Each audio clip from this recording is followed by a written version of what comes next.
parler de ce livre, c'est pas très compliqué parce que c'est le croisement de deux univers. L'univers de l'artisan que je suis, de temps en temps en essayant d'être un peu artiste, créatif dans mon métier, qui est le métier de la cuisine, de l'alimentation, de la pâtisserie ou de la boulangerie. Et puis de croiser l'univers du scientifique. Et comment l'univers du scientifique peut aider à la créativité culinaire. C'est tout l'enjeu finalement de ce livre, trouver les clés, une forme de boîte à outils un petit peu, pour progresser dans l'innovation, progresser dans cette capacité à créer dans différents univers. Pas uniquement d'ailleurs l'univers de la gastronomie, mais comment à un moment donné on peut sauter différemment, comment on peut changer d'angle pour voir un produit, un ingrédient, une façon de faire autrement pour pouvoir aller plus loin et trouver son relief économique, souvent dans le monde de l'entreprise. Et alors, c'est se poser les questions, réfléchir ensemble, conjointement, c'est-à-dire que nous pensons que l'innovation, elle vient des interfaces, c'est-à-dire qu'il y a le monde de la cuisine, il y a le monde de la science, et ce qui marche, c'est quand ces deux sphères sont en contact. Et c'est là, c'est ce dialogue finalement qu'on essaye de montrer dans ce livre, comment on innove, comment on arrive à créer des recettes, enfin Thierry a créé une recette à partir d'exploration de laboratoire. On va prendre un exemple très simple, des pectines d'orange, c'est-à-dire c'est une orange qui est mixée très rapidement, très violemment un petit peu si vous voulez. Euh, Finalement, qu'est-ce qu'on jette dans une orange? On parle aujourd'hui de la COP 21, de la cuisine de demain, la cuisine durable, nous on y croit beaucoup. Et finalement, on récupère souvent les suprêmes, mais les parties blanches, voilà, le geste du cuisinier, récupérer le suprême. Alors ça c'est le suprême, qui est en gros 60% du fruit, mais reste une partie très intéressante, en général qui part à la poubelle, et pourtant elle peut avoir un intérêt vraiment dans une recette ou dans une évolution de recette, la peau, la pectine et cette pulpe qui est logée près de la pectine.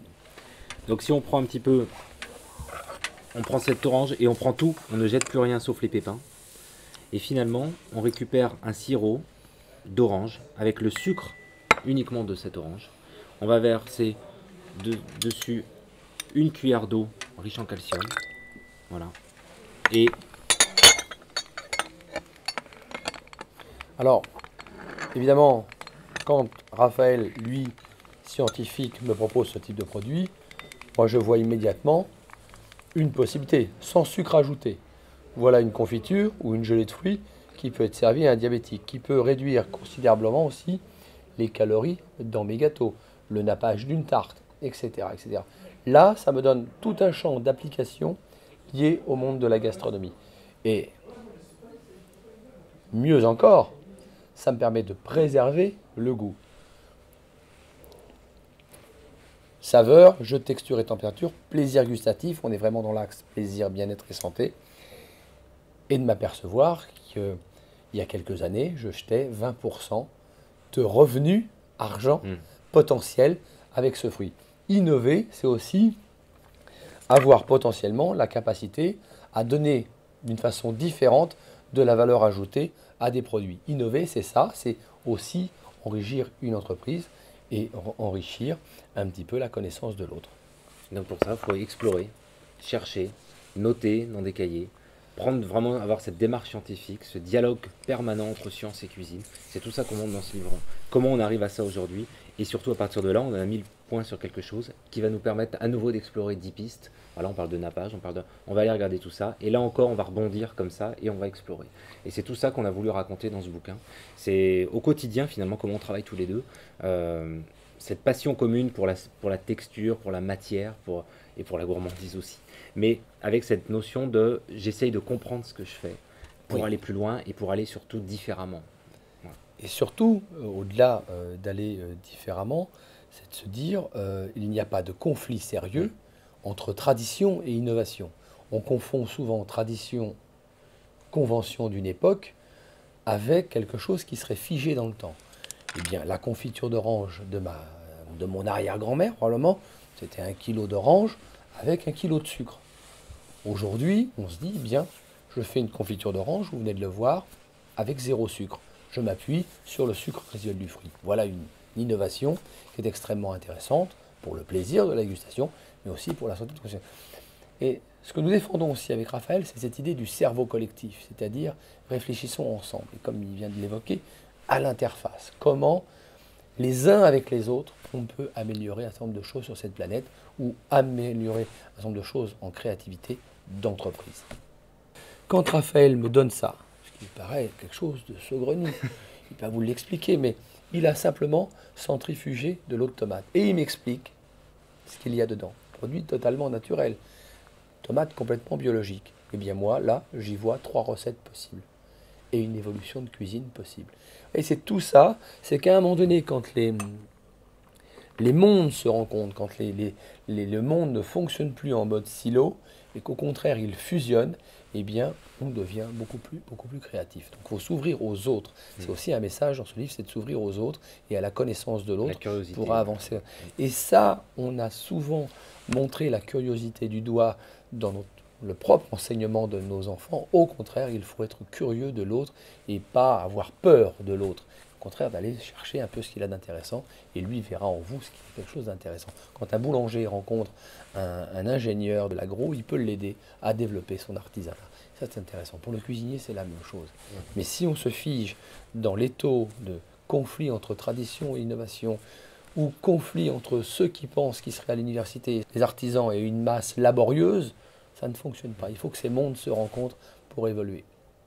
Il n'y a pas de secret. Je veux dire que le fantasme du secret est un fantasme humain pour protéger bien souvent des vieilles peurs.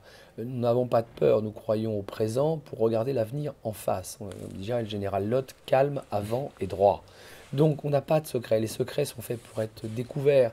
À l'heure où la planète s'est accélérée en 1997, Bill Gates dit on a mis les ordinateurs en réseau. Et donc la planète s'est accélérée. Effectivement, quand je demande à un de mes jeunes collaborateurs, donne-moi une recette de lièvre à la royale, il est allé chercher sur Internet 5 recettes de lièvre à la royale. Donc les secrets, c'est fini. Donc il faut être explorateur. Explorateur pour aller chercher la connaissance de demain pour une meilleure planète demain. Et puis c'est l'objectif de publier. Publier, ça veut dire qu'on justement on donne tous les secrets. Thierry livre beaucoup de recettes dans ce livre. Et maintenant qu'on a livré ça, ben nous-mêmes, ça nous pousse pour aller ailleurs. On se dit, bon, bah, ça y est, on a donné ça, on donne toutes ces recettes-là, et puis maintenant, à nous d'aller plus loin. Et c'est comme ça aussi qu'on se remet en cause et qu'on avance tous les deux aussi. Sinon, si vous croyez que c'est acquis, c'est fini, on serait très vieux. Et on n'a pas encore envie d'être très vieux. Envie. C'est peut-être la canette de demain. C'est-à-dire qu'on est sur 10 centilitres d'eau, dans une membrane qui est à base d'algues. Ça tient. Il n'y a plus de plastique, plus d'aluminium, rien. Et on se dit, bah, je perce, je bois. Si un chef veut la parfumer avec des zestes de citron, des agrumes, des choses comme ça, ok. Si on se dit non, moi ce côté élastique, j'ai pas trop envie de le manger, je jette. 3 jours dans la terre, il n'y a plus rien. Donc on est vraiment sur quelque chose de biodégradable, comestible, etc. Et donc cette canette-là, on travaille actuellement maintenant pour la station européenne. On a fait un vol parabolique il n'y a pas longtemps. On décrit ça un petit peu dans le livre, parce que ça c'est très intéressant pour un projet de nourriture embarquée. Quand vous êtes, que ce soit en station, ou d'ailleurs aussi on avait travaillé pour des navigateurs, il faut surveiller la masse embarquée, avec le moins de polluants possible. Et voilà des pistes intéressantes de fabriquer in situ dans l'espace l'eau. On fabrique l'eau in situ déjà, mais il faut trouver aussi le contenant qui va bien. Et donc là, on a un projet donc, de développer une petite machine qui fabriquerait, alors soit sous forme de boule, soit on travaille sur d'autres volumes. Mais voilà l'esprit, ça c'est une recherche vraiment en cours. On connaissait les petites billes d'alginate, on en parle un petit peu d'ailleurs et dans le précédent livre. Et on se dit, bah tiens, essayons de faire grossir ces billes. Sauf qu'aujourd'hui, voilà, on arrive sur 10, 12, 15 centilitres et on a même été à 33 centilitres. Mais c'est assez des nouveaux gestes, nouveaux outils et nouveaux moyens de consommation et surtout cuisine durable, zéro déchet.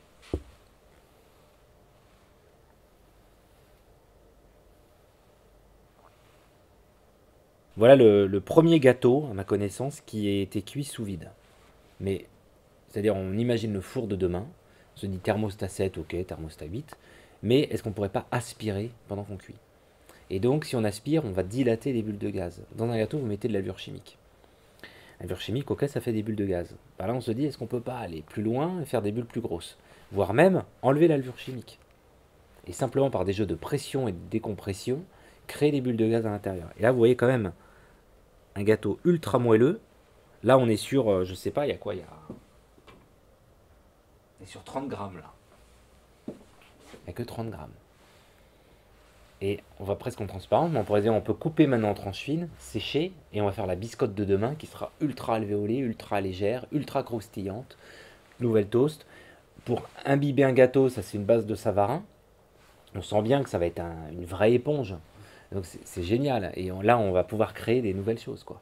Donc c'est l'objectif aussi de ce laboratoire, et c'est ça qu'on transcrit dans le bouquin, c'est réfléchissons ensemble aussi sur des nouveaux outils, des nouveaux ingrédients, tout ça en vue de la cuisine de demain. C'est-à-dire la casserole c'est bien, la plaque induction oui c'est mieux que la vitrocéramique, était mieux que l'électrique, mais et demain? Bah, demain réfléchissons à la physique au service de la gourmandise, je dirais, quoi.